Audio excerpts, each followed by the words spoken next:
If you normally struggle with a lot of frizz when you try to diffuse your hair, please keep watching. Hey everyone, it's Jordan Faith.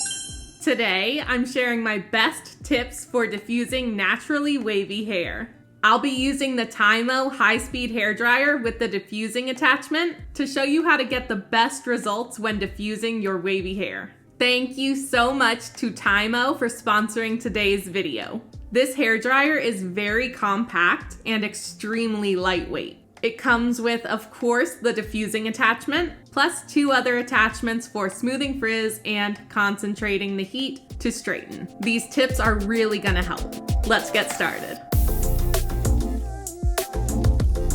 Since this is a drying technique video, I'm starting out with freshly washed and styled wet hair. If you're going to diffuse your naturally wavy hair, you really need to use styling products with hold to keep the hair in its curl clumps and hold the style together. There are 2 great steps for starting your diffusing routine. The first is hover diffusing around your roots and the midsections of your hair. Since you're hovering around your hair and scalp and not actually touching them, you can move the diffuser freely and use the highest speed and potentially even the highest heat if it feels comfortable for you. I'm using the highest speed and the medium heat for this stage. I hold the dryer just a few inches away from my hair and hover it around in all areas to begin the drying process at my roots and the midsections of my hair. Since I have lower density, my roots actually don't take too long to dry. The parts of my hair that take the longest to dry are the midsections. So I try to make sure to focus on that area, not so much the roots. But if you have higher density than me or a tighter curl pattern, you'll probably want to focus even more on the roots. TYMO High Speed has very strong airflow. It has 3 speed settings, low, medium, and high, and the highest speed is incredibly powerful. This is going to speed up the diffusing process tremendously. A good way to avoid blowing your hair all in the wind and causing extra frizz is to make sure that when you're hovering, you're facing the diffuser downwards or straight in toward your face. From the very beginning of this process, you're going to want to make sure that you're taking steps to create movement in your roots and in your hair. So every so often, I'm making sure to gently flip my hair from side to side so that all areas of my scalp are exposed to the airflow, which helps the hair dry more evenly while also ensuring that you don't have parts of your hair sticking to your head and you end up with good root lift. If you want to and are able to, you can flip your head upside down at this step, which can give even better root lift. But if that's not an option for you or it's just not comfortable, trust me, you can still use these other tips to make sure you don't end up with hair that's flat and stuck to your head. The second option for the first step of your diffusing routine is what I've been calling root lift diffusing, just because I don't know if it has another name, an actual name. So if you know, please let me know in the comments below. But for this method, I am just sticking the prongs of the diffuser into my roots and pushing upward a little bit to create some root lift and to really focus that airflow at my roots. And I do it throughout the midsections of my hair as well.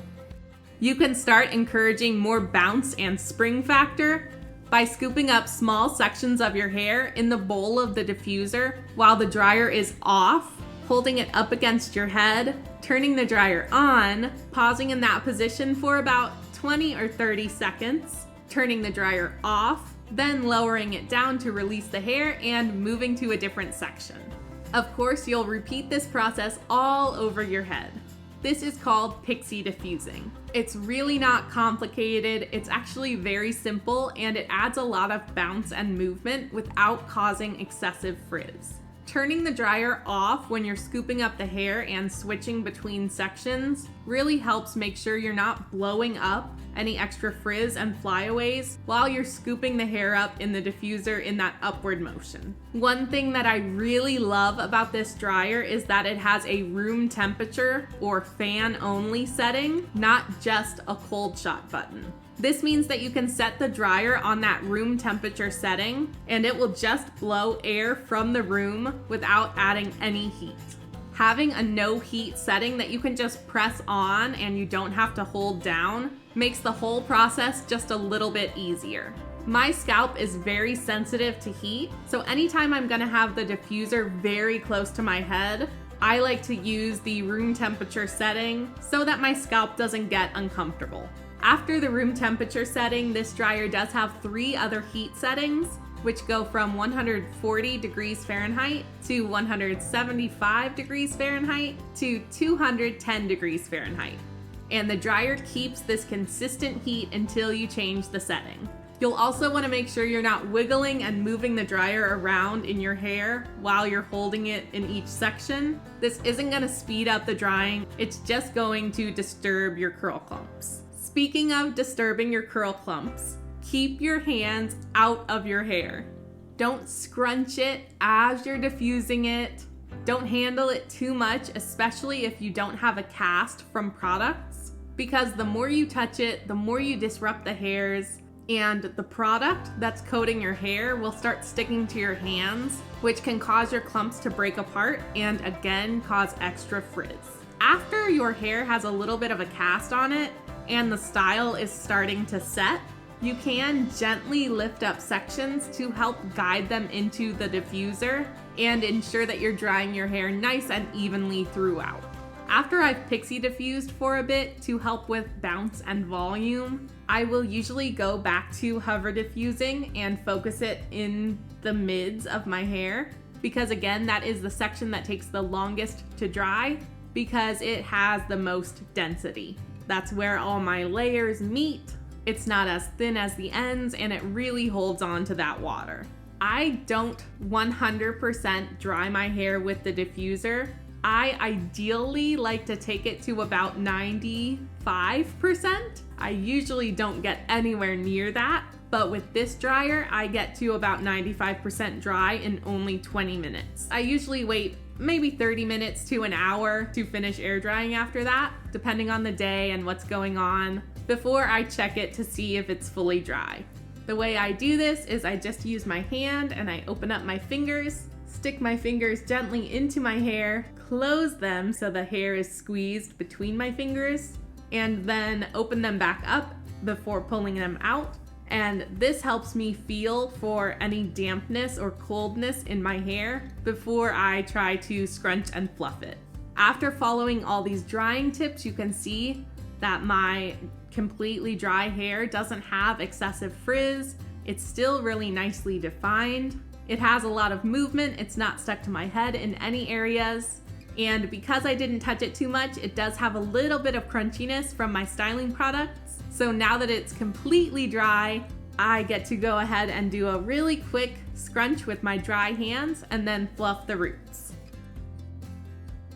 And these are the results. My hair is so light, bouncy, and voluminous. It has fantastic definition and shine.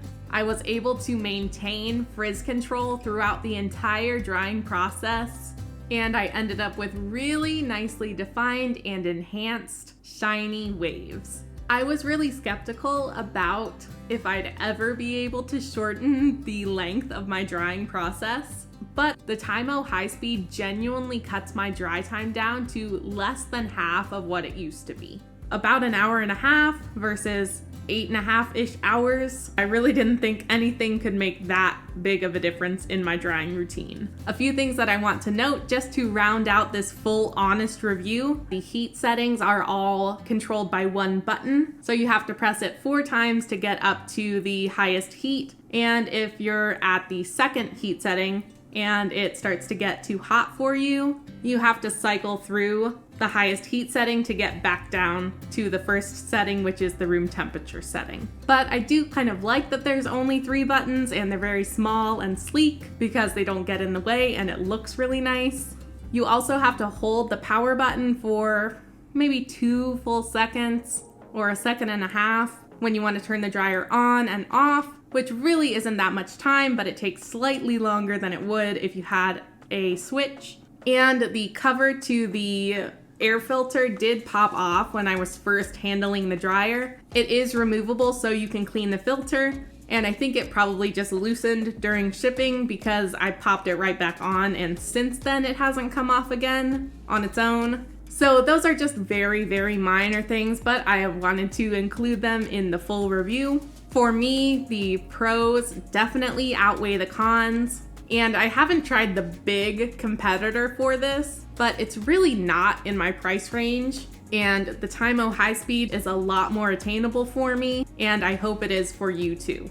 I'm really excited to have this huge upgrade in my drying routine, and I hope all these tips I shared today really help you improve your routine as well.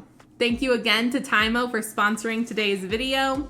I will have shopping info for you linked in the description. If you liked this video, please click the like button, subscribe to my channel, and turn on the notifications using the bell if you don't want to miss out on any of my upcoming content. Remember to love yourself fully and faithfully, and I'll see you next time.